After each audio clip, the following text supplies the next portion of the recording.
진정한 이웃이 되라 라는 말씀으로 은혜를 나누겠습니다. 34살의 평범한 회사원이 경기도 용인의 회사에서 서울의 역삼동 본사로 가려고 버스를 탔습니다. 서너 명 정도가 서 있었고 모든 자리에 사람들이 앉아 있었습니다. 어떤 정류장에 도착을 했는데 할아버지가 양손 가득히 짐을 들고 버스를 간신히 탔습니다.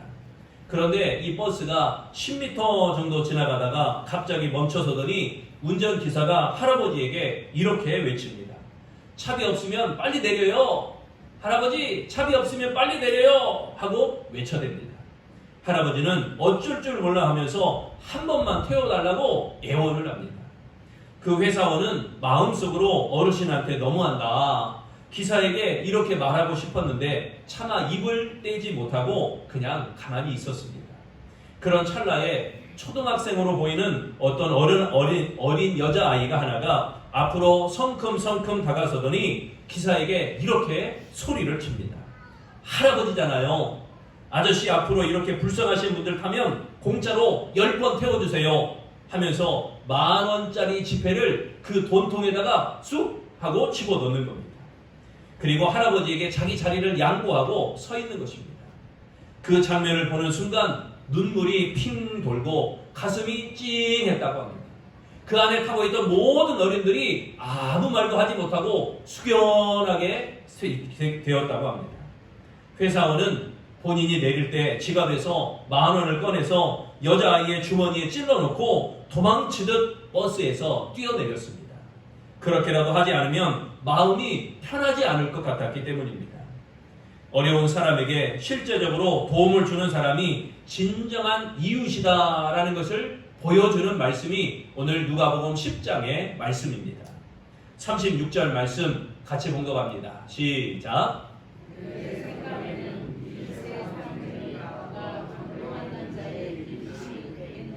아멘. 예수님의 질문이죠. 그런데 율법 교사가 물은 내 이웃이 누구입니까? 라는 질문과 그 뜻이 전혀 다릅니다. 율법 교사는 이웃의 개념을 제한하려는 의도가 있지만 예수님은 이웃의 개념, 이웃의 모든 것들을 제한하는 것을 다 철폐하려는 그런 걸 깨트리려는 의도가 있습니다. 누가 나의 이웃인가에 대한 관심, 누가 나의 이웃인가에 대한 관심, 누구의 이웃이 되어야 하는가라고 관심을 돌리라라고 이야기하고 있습니다. 이웃을 결정하는 주체는 내가 아니다. 너는 내 이웃이고 너는 내 이웃이 아니다. 너는 내 친구고 너는 내 친구가 아니다. 내가 모든 걸 결정하는 것이 아니라 도움을 필요로 하는 그가 그 사실을 결정해야 된다는 것입니다. 누군가라는 이웃이 사랑을 만들어내는 것이 아니라 사랑이 바로 이웃을 만들어낸다는 것입니다. 예수는 누가 나의 이웃이냐 이것을 묻기에 앞서 내가 먼저 다른 사람의 이웃이 되어서 사랑을 행하라 라고 교훈하고 있습니다. 진정한 이웃 사랑이 하나님을 기쁘시게 하는 것입니다. 이웃을 사랑하면 하나님을 기쁘시게 하는 줄로 믿습니다. 그러므로 이웃을 찾기 전에 먼저 가난한 자, 소외된 자, 병든 자, 고통당하는 자, 그들의 이웃이 되어서 사랑을 베풀어야 됩니다. 그렇다면 예수님께서 말씀하시는 사마리아 사람의 비유, 그 비유에서 진정한 이웃은 무엇을 의미하는 것일까요? 첫째, 진정한 이웃이 되려면 불쌍히 여겨야 됩니다. 라미제라블, 여러분 익히 많이 알고 있는 책이죠. 소설, 프랑스의 문호 빅토르 위고가 지은 소설책입니다.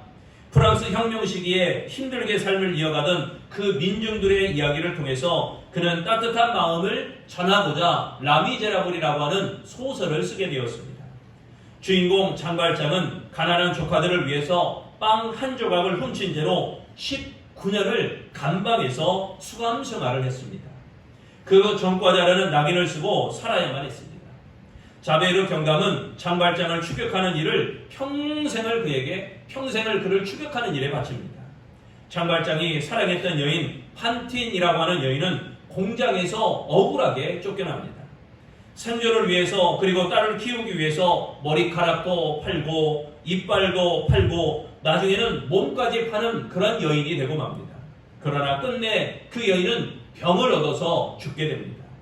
그 외에 코제트, 마리우스 이러한 여러 등장인물들을 모두 고단하고 힘든 삶을 살아가는 것으로 이 라미제라블이라는 소설이 그려지고 있습니다. 빅토르 위고는 등장인물 하나하나를 따뜻한 시선으로 그려 나아가고 있습니다.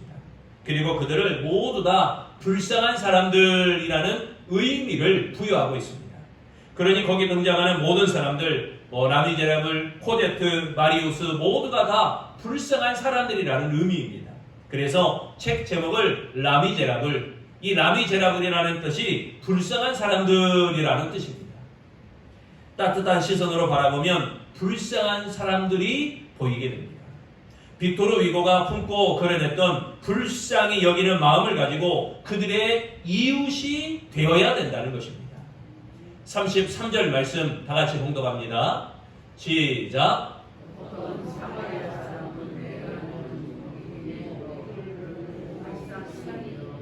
아멘. 여기 불쌍히 여겨 그랬죠. 불쌍히 여기는 측은히 여기다, 민망히 여기다 라는 뜻입니다. 도움이 필요한 자들을 향한 인간의 기본적인 마음, 불쌍히 여기는 마음은 어려움에 빠진 상대의 처지와 그의 입장을 공감하고 그 아픔을 나의 아픔으로 느끼는 마음인 것입니다. 그러기에 불쌍히 여기는 마음이 곧 하나님의 마음이며 진정한 사랑의 출발점이 되는 것입니다. 하나님은 우리를 불쌍히 여겨서 독생자를 보내주셨고 예수님도 이 땅에 계실 때 사람들을 불쌍히 여기심으로 사랑을 베풀어 주셨습니다.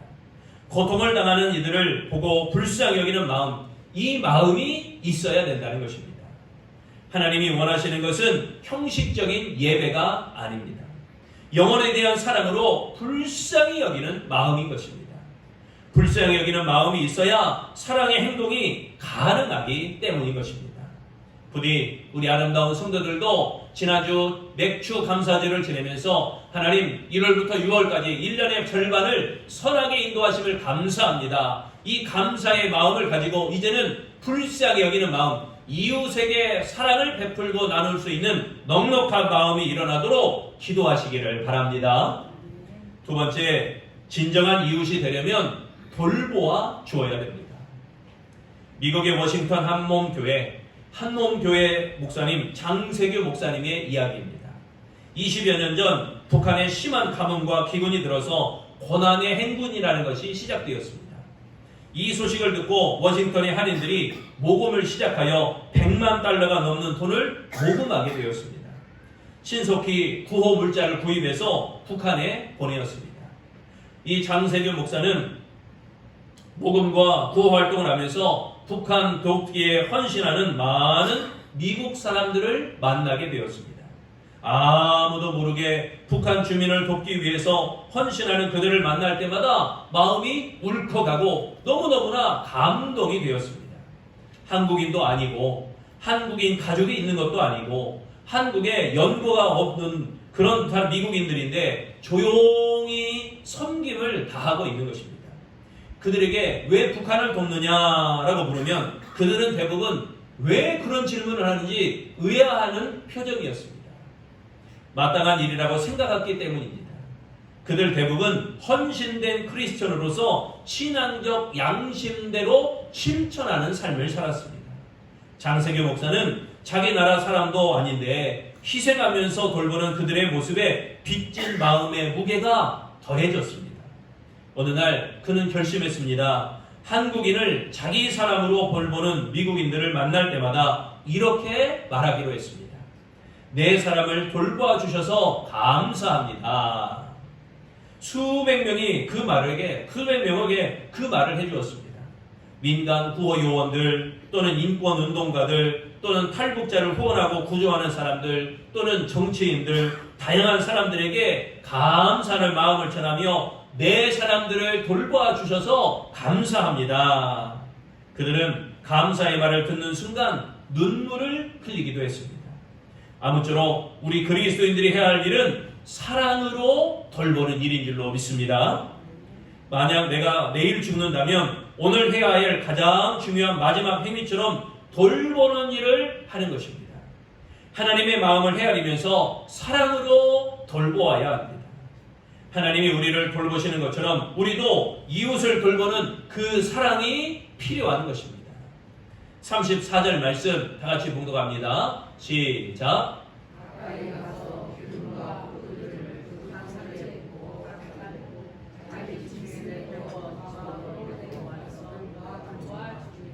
아멘.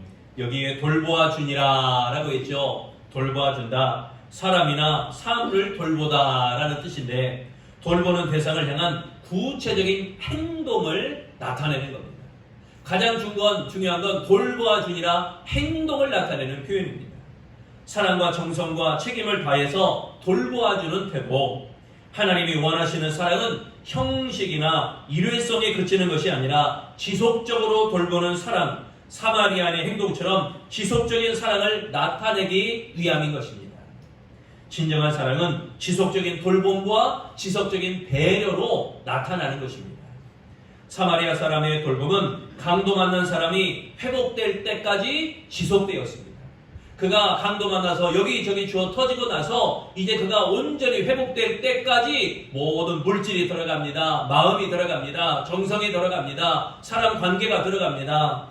일회용 사랑으로 가득 찬 이 세상 속에서 지속적인 돌봄을 통해서 하나님의 사랑을 증거할 수 있는 우리 아름다운 성도들이 되시기를 바랍니다. 그리하여 진정한 이웃들이 되시기를 축원합니다. 세 번째, 진정한 이웃이 되려면요, 자비를 베풀어야 합니다. 일제강점기 때 황해도 은율룹 교회 이찬영 장로는 호르머니를 모시고 머슴살이를 하던 총각이었습니다. 1898년 언더우드 선교사가 방문했을 때 예수를 믿었는데 그 후에 은율룹 교회의 초대 장로가 되었습니다. 처음에 이찬영 장로는 석유 장사를 해서 돈을 많이 벌게 되었고, 나중에는 과수원과 농사를 지으면서 그 지역의 큰 부자가 되었습니다.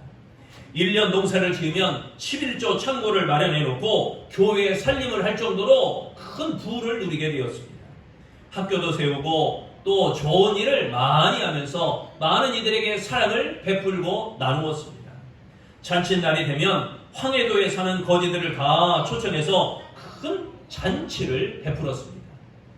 멀리 함경도 또는 평안도까지 거지들이 몰려와서 이 잔치에 참석을 했다고 합니다. 그런데 황해도에 공산당이 들어오면서 토지개혁을 시작했습니다. 총칼을 앞세워 강제로 토지를 빼앗아 가는데 이 이찬영 장로의 논과 밭과 과수원도 다 공산당에게 넘어갔습니다. 논과 밭을 빼앗기고 얼마 후에 6.25 전쟁이 터지게 되었습니다. 자녀들과 손주들은 남쪽으로 보내고 자신은 교회를 지킨다며 홀로 교회에 남게 되었습니다. 이제는 공산당에게 교회마저 예배당마저 빼앗기게 되자 그는 오갈 데 없는 처지가 되고 말았습니다. 그때 이 이찬영 장로에게 은혜를 입었던 거지들이 찾아와서 자기들이 마련한 돈으로 배를 한 척 구입해서 월남한 준비를 그에게 해주었습니다. 돌려받을 수 없는 거지, 그에게 어떤 걸 베풀어도 다시 돌려받을 수 없습니다. 그 거지에게 자비를 베풀었는데 거지로부터 자비를 돌려받게 되어진 것입니다. 거지에게 적선을 받을 줄은 상상도 못했을 것입니다. 자비를 베푼 자에게 돌아오는 귀한 은총인 것입니다. 그러기에 우리는 누구를 막론하고 자비를 베풀어야 됩니다. 37절 말씀 다 같이 봉독합니다. 이르되 자비를 베푼 자니이다. 예수께서 이르시되 가서 너도 이와 같이 하라 하시니라. 아멘. 여기 자비는 불쌍한 자와 고통받는 자를 향한 친절 혹은 호의라고 이렇게 의미를 하고 있습니다. 사람에게 향한 자비 또는 하나님께서의 자비를 표현하고 있는 것입니다. 율법 교사가 대답한 자비를 베푼 자가 강도 맞는 자의 진정한 이웃인 것입니다. 율법 교사는 누가 강도 맞는 자의 이웃이 되겠느냐, 이렇게 예수님의 질문에 사마리아 사람이라고 대답하지 않고 자비를 베푼 자니이다 이렇게 대답을 하죠. 그 이유는 자신들이 무시하고 사람 대접을 하지 않았던 사마리아 사람, 그 사마리아 사람이라는 그 말을 입에 담기도 꺼렸기 때문에 그 율법 교사들은 사마리아 사람이라고 하지 않고 오히려 자비를 베푼 자니이다, 이렇게 대답을 한 것입니다. 율법 교사는 사마리아 사람에 대해서 배타적인 태도를 가지고 있었습니다. 그들은 경멸해요. 그들은 꼭 짐승 취급을 합니다. 성경에는 그들을 개처럼 여긴다고 그랬습니다. 예수님은 제사장과 레위인의 무자비한 태도와 이 사마리아 사람의 자비로 이 두 사람의 태도를 대조시켜서 유대인의 잘못된 이웃에 대한 개념을 지적하고 있습니다. 자비가 없는 것은 하나님의 뜻을 모르기 때문인 것입니다. 하나님이 원하시는 것은 재물이 아니라 공의를 행하며 인자를 사랑하는 것, 이게 바로 하나님이 원하시는 것입니다. 자비의 실천은 하나님이 기뻐하시는 거룩한 제사요 참된 예배가 되는 것입니다. 소자 하나에게 한 것이 곧 나에게 한 것이라 라는 말씀, 여러분 이 말씀을 새기면서 우리도 자비를 베푸는 일에 앞장서는 아름다운 성도가 되시기를 축원합니다. 사랑하는 성도 여러분, 어떤 이웃이 되고 싶습니까? 입술로만 사랑을 외치는 그러한 이웃이 아니라 자신을 희생하여 섬기는 그러한 이웃이 되기를 바랍니다. 가서 너도 이와 같이 행하라, 이 주님의 말씀을 꼭 기억하시기를 바랍니다. 교회 안에서만 사랑을 실천하는 닫혀있는 교회가 되면 안 된다는 것입니다. 사랑과 자비에 열린 교회가 되어야 합니다. 하나님은 우리가 선한 사마리아 사람이 되기를 원하십니다. 하나님 우리 아름다운 교회가 선한 사마리아 사람처럼 행동하기를 원하십니다. 나의 이웃이 누구인가 찾지 말고 내가 먼저 진정한 이웃이 되고, 내가 먼저 선한 이웃이 되고, 내가 먼저 사랑을 베풀 만한 그러한 이웃이 되시기를 바랍니다. 그러기 위해서 불쌍히 여기는 마음을 가져야 됩니다. 그 마음이 돌보는 행동으로 나타나야 됩니다. 그리고 계속하여 자비를 베푸는 자가 되어야 됩니다. 불쌍히 여기며 돌보아주며 자비를 베풀 때 비로소 진정한 이웃이 되어질 수 있는 것입니다. 하나님이 원하시는 진정한 이웃, 선한 이웃이 되는 우리 아름다운 성도들, 진정한 이웃으로 인정받고 사랑이 넉넉하여 베풀고 꾸이고 나눔이 있는 아름다운 성도들이 되시기를 축원합니다.